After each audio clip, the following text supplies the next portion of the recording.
But of course, if we want to know how to deal with Russia, we have to ask the countries that have had to deal with Russia the most. The Baltic countries, Poland, Ukraine, Georgia, Kazakhstan. What do these countries have to say about Russia? My friends, they are terrified, and they do not want to be under Russian occupation ever. Unfortunately, when Russia has brought down the protests in Almaty, in Kazakhstan, and in the capital of Belarus, nobody did anything. Unfortunately, nobody did anything about it. It barely showed up in the news. But the world should know, and the world should care. Because the many terrorist organizations of this world are working together right now. Iran, Russia, North Korea, these terrorist regimes are only the beginning.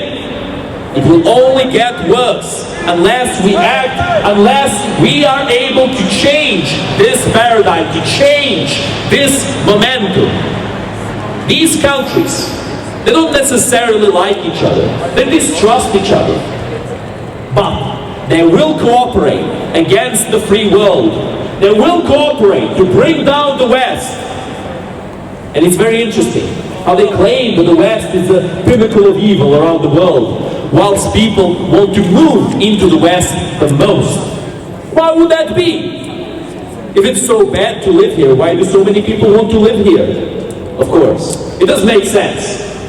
But something as mundane as the truth has never stopped the Russian terrorist regime from spreading their propaganda like an open sewer flowing into the whole world out of the regime of Moscow.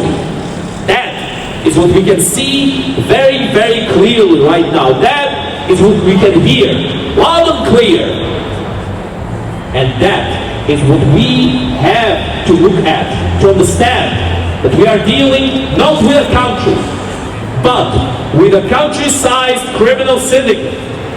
Russia is a terrorist state! Russia is a terrorist state!